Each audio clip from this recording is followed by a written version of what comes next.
Olá, irmãos, eu sou Daniela, sou membro da Igreja Irituia. Gostaria de compartilhar com vocês em relação à visão panorâmica da obra, que é todo o ensino e toda a estrutura deixado por Deus para que nós possamos dar continuidade nesse propósito, no propósito eterno de Deus aqui na Terra. Também gostaria de recitar uma poesia, que em sua essência está diretamente ligada ao nosso relacionamento com Deus, ao olhar para o alvo, e se manter firmes em toda essa estrutura, em toda a verdade que Jesus nos deixou. A poesia se chama O Desenhista e a Bailarina e diz bem assim: o céu amanhecera nublado naquele dia. Brisas suaves balanceavam a cortina de seda do quarto. Com giz de cera e uma xícara de chá amargo, desenhava sobre aquele papel amassado.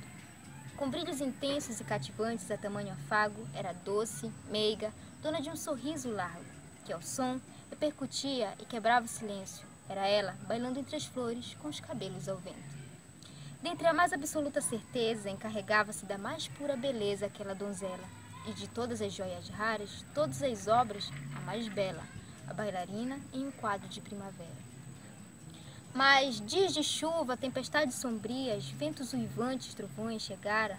Com velas acesas em candelabro, os sons ecoavam em canções, mas dessa vez ela não dançara. Apenas se debruçava e com lágrimas nos olhos aquela alma florida murchava. De repente tudo ficou diferente. Dentro de si já não queimava mais aquela chama ardente. E com seus pés calejados e gotas de lágrimas no chão, nem percebeu que foi naquele frio interno que a sua beleza se perdeu. E de um pulsar amargurado era tudo em preto e branco naquele coração trincado. Mas naquele escuro a menina ouviu, bem mais que um profundo sentiu, era o desenhista, colorindo a bailarina da cor mais pura e vista daquele postulado. E em um sorriso convincente, bailava ela feliz novamente, mas dessa vez sem medo. E segura nos braços seus, era mais que um desenhista, era ela e Deus. Da visão panorâmica da obra, o alvo, os recursos, as estratégias, características da ação, o modelo. Começando com o alvo. O alvo, propósito eterno de Deus. Uma família de muitos filhos semelhantes a Jesus. Continuando com o alvo, uma família, que quer dizer unidade. Muitos filhos, discípulos comprometidos no corpo de Cristo, discípulos que fazem discípulos, semelhantes a Jesus, vida, caráter, unção e obra. Os recursos. O Evangelho do Reino. Seu conteúdo, aplicações na vida dos discípulos.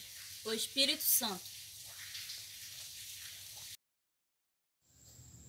Visão panorâmica da obra. Ainda falando dos recursos, a palavra querigma e didaquê. Querigmas são verdades com o propósito de gerar fé. Atos 2, 22, 36, isso ficou bem claro, né? Que a verdade ela produz fé no coração do discípulo. Né? O querigma é para ser crido. Didaquê são mandamentos, ensinos e instruções. Finalizando, os recursos. Dons e ministérios. Romanos 12, 3, 8 e Efésios 4, 11. Oração. Quem ora depende de Deus. Quem não ora não depende de Deus. As estratégias. Conscientizar os santos do seu sacerdócio. OPE. Oração, proclamação e edificação. Continuando com as estratégias. Equipar os santos para o exercício do seu sacerdócio. Essa é a catequese. Bem, finalizando com as estratégias, formar corpo, que é acujuntar. Mobilizar. E característica da ação. Simplicidade e concentração. finalizando a característica da ação: intensidade, continuidade e sacrifícios. O modelo é Jesus, 2 Coríntios 4:11. Então, irmãos, como mencionado, a visão panorâmica da obra, que inclui alvo, recursos, estratégias, características de ação, o modelo, que é Jesus, está diretamente ligada à prática do discípulo. Se alguém deixa de praticar essas coisas, deixa de praticar essas verdades, consequentemente vai trazer danos para a sua vida. Diante disso, eu gostaria de narrar uma história a vocês, que é Sapinho de Tinta. Muitos não tinham rumos, destinos, porém iam, mas ele, um propósito, um alvo, chegar ao alto daquele topo, ao longe daquela colina. Olhava ela todos os dias, não ia desistir, só queria olhar do horizonte e ver o rumo sem fim de todos os outros.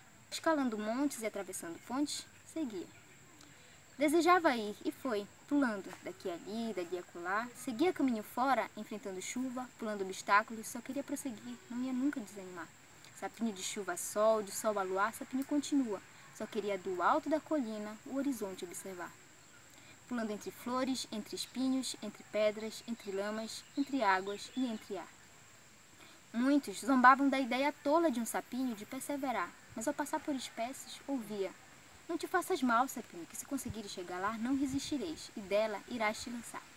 Ainda assim, prosseguiria. Apaixonado pela colina, Sapinho nem sequer pensou nas consequências. Estava destinado a ela encontrar.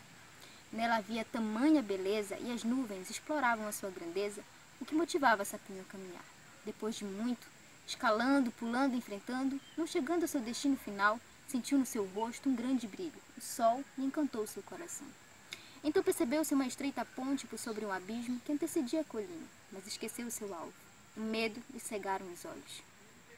Embora estivesse ali todo momento, não percebera, nem ao menos sentiu seu corpo caindo no imenso buraco que lhe trazia medo, onde bem no fundo, na preciosa cor de sangue, um vermelho de tinta, mergulhado Sapinho ficou. Era o abismo com tinta vermelha, a cor que Sapinho se tornou.